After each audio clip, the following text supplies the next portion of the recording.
स्वागत है। तो आज के इस वीडियो में 29 अगस्त के इंपॉर्टेंट करंट अफेयर्स को हम लोग कवर करेंगे। देखिए हमारा पहला प्रश्न क्या है। शेयर्ड डेस्टिनी 2021 जो रक्षा अभ्यास है ये किस देश में आयोजित किया जाएगा? तो आंसर होगा चाइना में। तो ये एक्सरसाइज चाइना में 6 से 15 सितंबर तक चलेगा। अच्छा, कौन कौन से देश इसमें पार्टिसिपेट करेंगे? तो चाइना, पाकिस्तान, मंगोलिया और थाईलैंड। तो इन चारों देशों की सेनाओं के बीच में ये एक बहुराष्ट्रीय शांति अभ्यास है। कहाँ पे होगा? चाइना के हेनान प्रांत में होगा ये। अच्छा, वैसे भारत जो है ये चाइना के साथ कौन सी एक्सरसाइज करता है? Hand in hand. और थाईलैंड के साथ मैत्री अभ्यास और मंगोलिया के साथ में नोमैडिक एलिफेंट एक्सरसाइज करता है। अब एक्सरसाइज वाला क्वेश्चन है। तो अभी तक जितने भी इंपॉर्टेंट एक्सरसाइज हमने किए जो न्यूज में थी, एक बार हम रिवाइज करते हैं। अभी लास्ट हमने पढ़ा था काजिंद 21 एक्सरसाइज। ये भी 30 अगस्त को शुरू होगी जो 11 सितंबर तक चलेगी। किस किस के बीच में? भारत और कजाकिस्तान के बीच में। कहाँ पे होगी?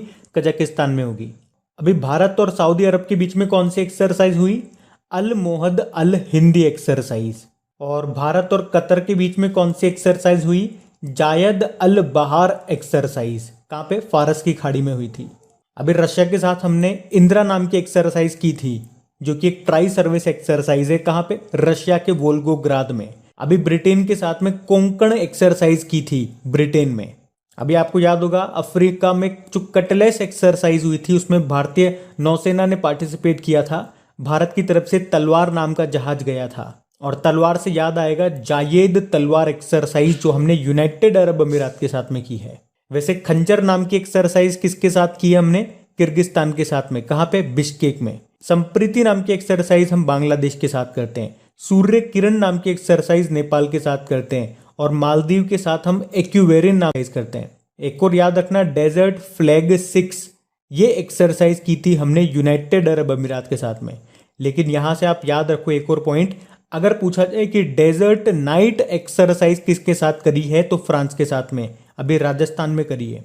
वैसे फ्रांस के साथ वरुण भी करते हैं, गरुड़ भी करते हैं और शक्ति भी करते हैं। लेकिन गरुड़ शक्ति ये हम इंडोनेशिया के साथ में करते हैं। इंडोनेशिया के साथ तो हम समुद्र शक्ति नाम की एक्सरसाइज भी करते हैं। और यहीं से याद आएगा आपको मित्र शक्ति। मित्र शक्ति किसके साथ करते हैं? श्रीलंका के साथ। श्रीलंका के साथ तो स्लाइनेक्स नाम की एक्सरसाइज भी करते हैं। और यहां से याद आएगा आपको सिम्बेक्स। सिम्बेक्स करते हैं सिंगापुर के साथ में। सिंगापुर के साथ बोल्ड कुरुक्षेत्र नाम की एक्सरसाइज भी करते हैं। और अभी केवीआईसी ने बोल्ड प्रोजेक्ट कहां से शुरू किया था? राजस्थान के उदयपुर से, जिसमें बांस के पौधे लगाए गए थे। फिर यहां से फिर पकड़ेंगे हम मित्र को। मित्र से याद आएगा मैत्री एक्सरसाइज जो हम थाईलैंड के साथ करते हैं। और शक्ति से याद आएगा आपको ऑपरेशन शक्ति। ये दूसरा परमाणु परीक्षण था जो कि पोखरण में हुआ था 1998 में। पहला हुआ था 1974 में जिसका नाम था स्माइलिंग बुद्धा। और मालाबार एक्सरसाइज 4 देशों के बीच में होती है, यूएसए, जापान, भारत और ऑस्ट्रेलिया। बाकी यूएसए के साथ भी 4 एक्सरसाइज करते हैं। वज्र प्रहार इस साल हमने की है हिमाचल प्रदेश के बकलो में। युद्ध अभ्यास इस साल करी है राजस्थान में।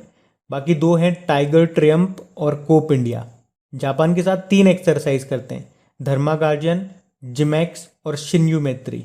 तो ये कुछ इंपॉर्टेंट एक्सरसाइज है। हर बार जब भी एक्सरसाइज का क्वेश्चन आता है इसी सीक्वेंस में मैं आपको सारी रिवाइज कराता हूँ ताकि ये सब आपको याद हो जाए।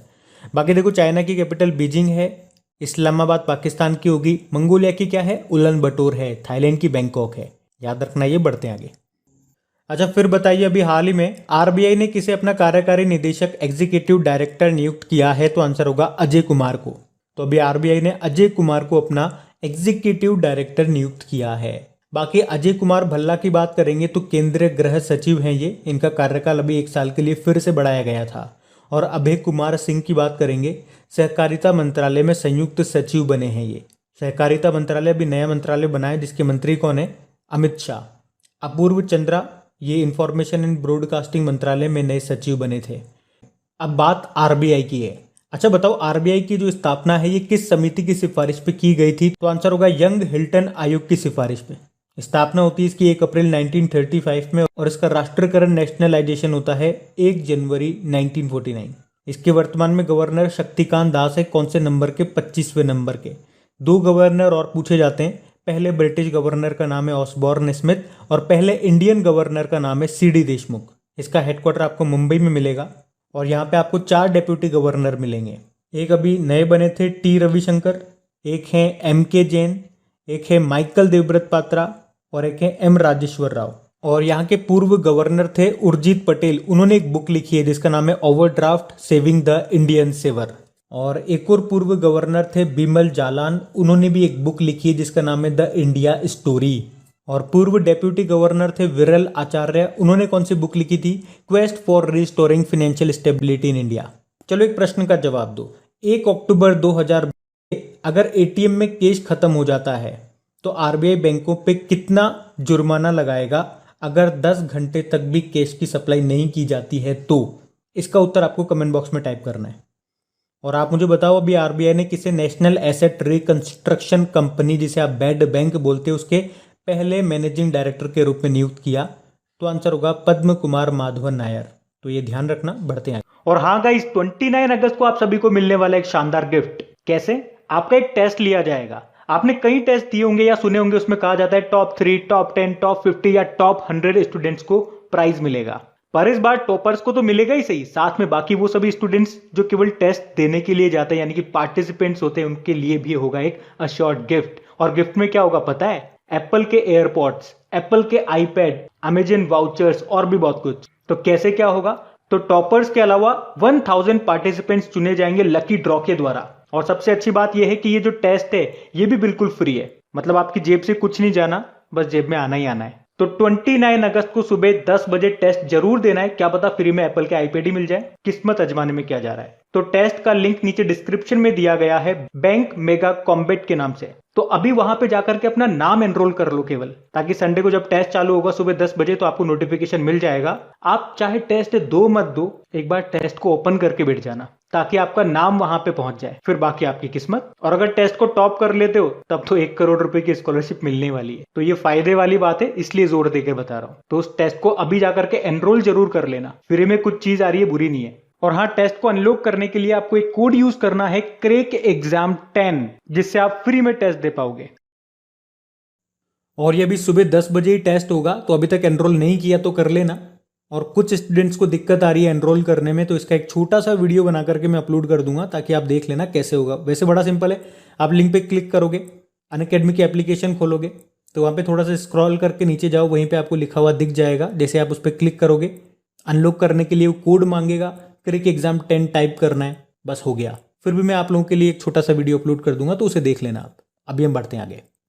फिर बताइए अभी हाल ही में किसने बार्सिलोना ओपन शतरंज खिताब जीत लिया है? तो आंसर होगा सेथु रमन ने। तो भारतीय ग्रैंड मास्टर हैं ये सेथु रमन, और अभी इन्होंने ही बार्सिलोना ओपन शतरंज टूर्नामेंट का खिताब जीत लिया है। बाकी देखो, अगर आपसे पूछा जाएगा कि अभी 69 नंबर के ग्रैंड मास्टर कौन बने थे, तो आंसर होगा हर्षित राजा, ये पुणे महाराष्ट्र से हैं। इनसे पहले 68 नंबर के ग्रैंड मास्टर थे अर्जुन कल्याण, जो कि तमिलनाडु से थे। और विश्व के सबसे युवा ग्रैंड मास्टर का क्या नाम है? अभिमन्यु मिश्रा है।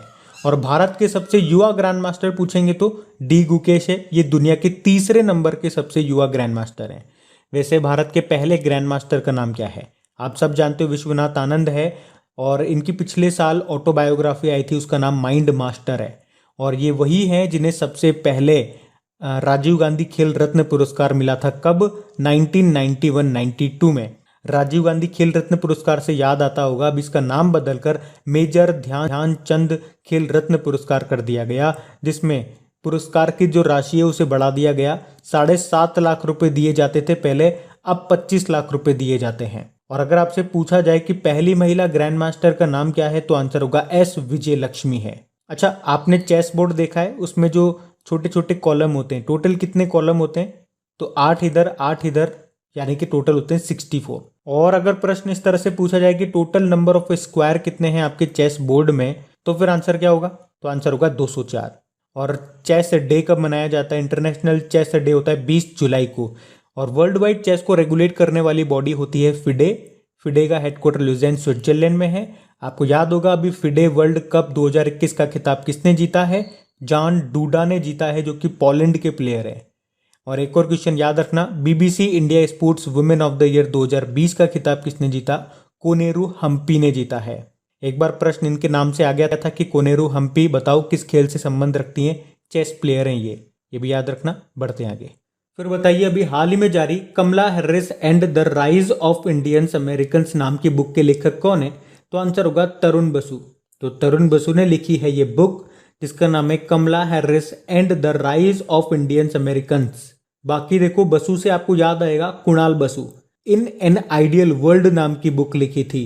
और एक और बसु है कौशिक बसु। तो तीनों बसुओं को मैंने एक साथ लिख दिया ताकि आप लोग कंफ्यूज ना हो। तो कौशिक बसु ने कौन सी बुक लिखी है? पॉलिसी मेकर्स जर्नल फ्रॉम नई दिल्ली टू वॉशिंगटन डीसी। अभी इन्हें एक अवार्ड भी मिला था, हमबोल्ट रिसर्च अवार्ड। बाकी विश्राम बेडेकर बैटलफील्ड नाम की बुक लिखी इन्होंने। अच्छा, कमला हैरिस कौन है? ये अमेरिका की पहली महिला उपराष्ट्रपति बनी है। और इनसे भी 3 बुकें आपको याद रखनी है। 3 बुकें लिखी है इन्होंने। एक है स्मार्ट ऑन क्राइम, एक है द ट्रुथ वी होल्ड, और एक है सुपर हीरोज आर एवरीवेयर। और जब भी बुक की बात आती है, एक क्वेश्चन हमेशा याद रखो, इंटरनेशनल बुकर प्राइज 2021 किसने जीता? डेविड डायोप ने जीता है। ये फ्रांस के लेखक हैं। इनकी नॉवेल का नाम क्या है? At night all blood is black. बढ़ते आगे। फिर बताइए, CSE यानी कि centre for science and environment की पारदर्शिता इंडेक्स में किस राज्य के प्रदूषण नियंत्रण बोर्ड को पहला स्थान मिला है? तो आंसर होगा उड़ीसा। तो centre for science and environment के पारदर्शिता इंडेक्स में उड़ीसा प्रदूषण नियंत्रण बोर्ड को पहले स्थान पर रखा गया है। मतलब लोगों के साथ जानकारी साझा करने के मामले में ये पहले स्थान पर है। तो पहले स्थान पे उड़ीसा है, दूसरे स्थान पे तेलंगाना है और तीसरे पे तमिलनाडु है।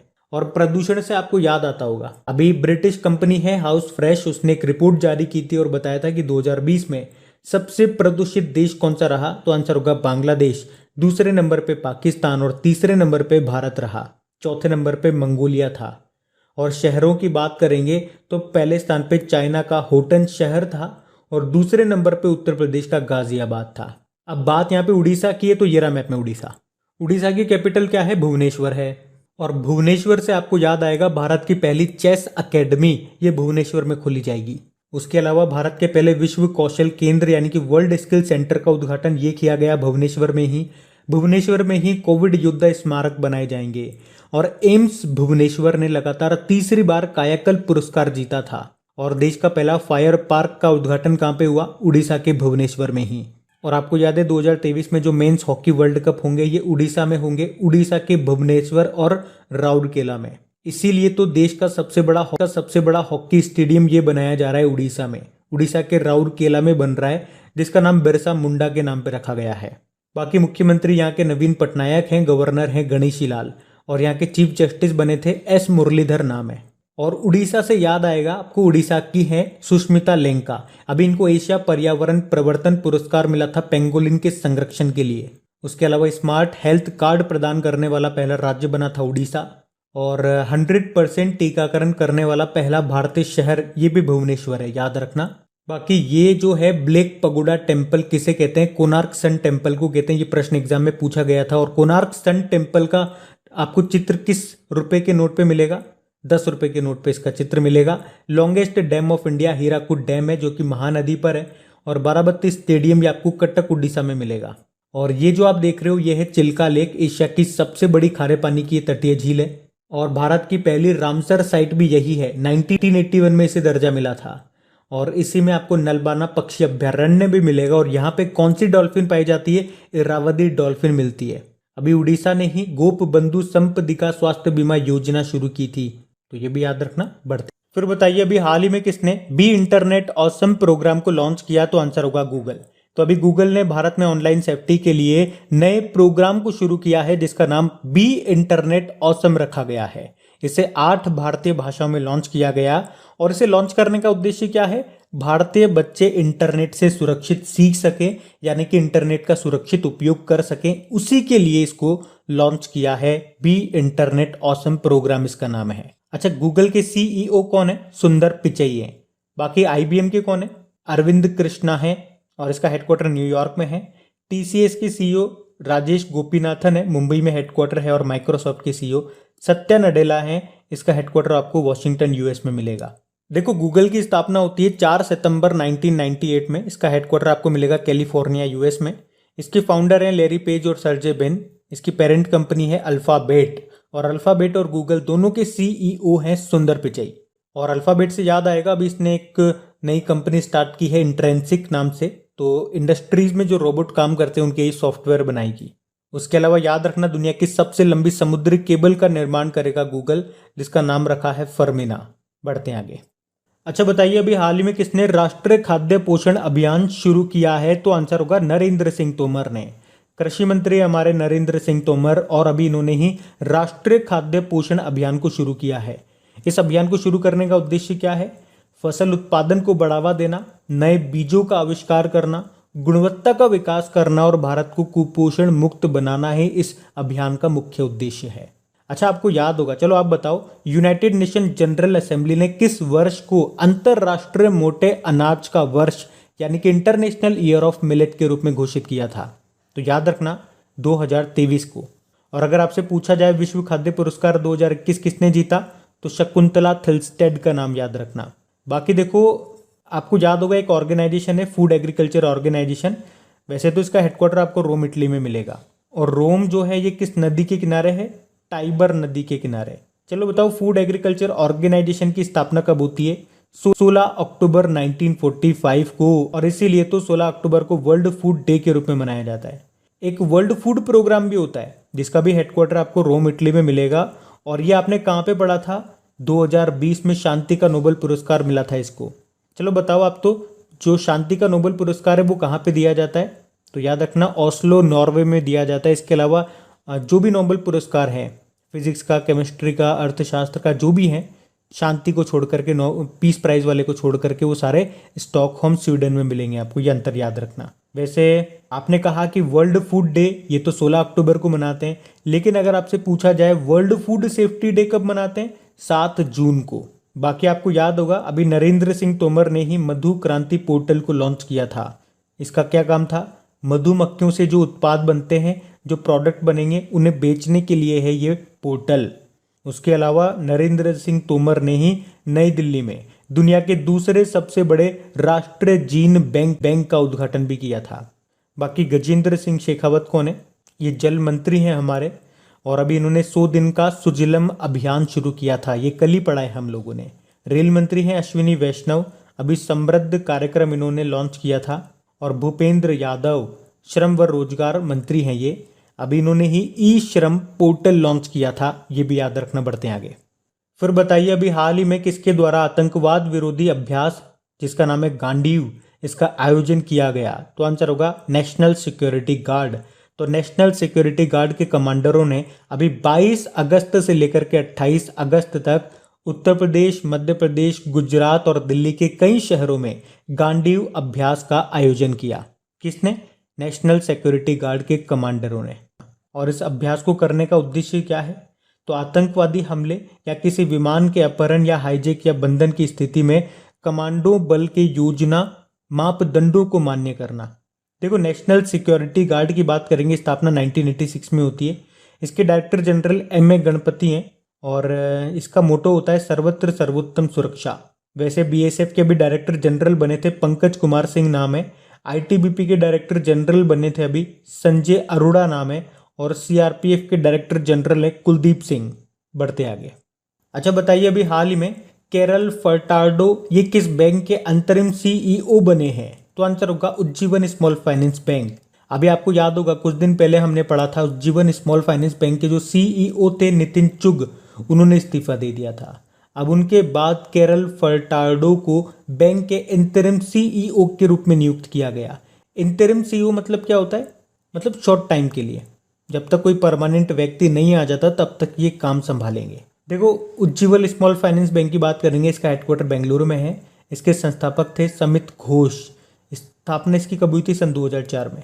बाकी जन स्मॉल फाइनेंस बैंक की बात करें तो आई चूज माई नंबर सुविधा को शुरू किया था इन्होंने। मतलब यहाँ पे आप सेविंग अकाउंट खुलवाते हो तो अकाउंट नंबर जो आपका होगा उसके आगे के 10 डिजिट आप अपने हिसाब से रख सकते हो।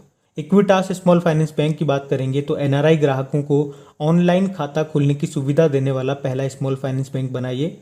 बाकी सूर्योदय स्मॉल फाइनेंस बैंक की बात करें तो health and wellness saving account सेवा शुरू की थी इन्होंने, तो ये भी ध्यान रखना। आप बढ़ते आगे।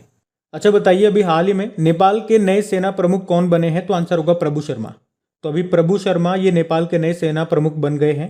और याद रखना, ये जो प्रभु शर्मा है ये भारत के रक्षा कॉलेज के पूर्व छात्र हैं, और अभी ये नेपाल के नए सेना प्रमुख बन गए हैं। बाकी रेखा मेनन की बात करेंगे तो राष्ट्रीय महिला आयोग की अध्यक्ष हैं, अभी 3 साल का कार्यकाल फिर से बढ़ गया इनका।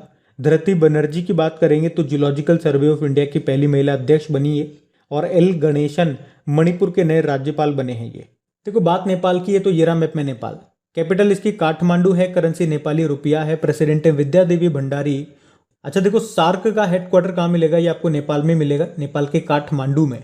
और नेपाल के साथ कौन सी एक्सरसाइज करते हैं हम, देखा हमने सूर्य किरण नाम की एक्सरसाइज करते हैं। और नेपाल में भारतीय एम्बेसडर, भारतीय राजदूत कौन है, विनय मोहन क्वात्रा हैं। उसके अलावा याद रखना भारत की सतलुज जल विद्युत निगम लिमिटेड ये नेपाल में 679 मेगावाट की लोअर अरुण जल विद्युत परियोजना जो कि एक हाइड्रो इलेक्ट्रिक प्रोजेक्ट है उसका निर्माण करेगी। और उसी के लिए अभी भारत और नेपाल के बीच में 1.3 अरब डॉलर का समझौता हुआ था। बढ़ते आगे। अच्छा कल के वीडियो में आपसे क्या प्रश्न पूछा था कि आईटीबीपी के नए डायरेक्टर जनरल कौन बने, तो आंसर होगा संजय अरोड़ा। आप सभी ने प्रश्न का बिल्कुल सही उत्तर दिया है। और गाइस सेशन अच्छा लगा तो लाइक करके इसको शेयर जरूर कर देना। Thank you.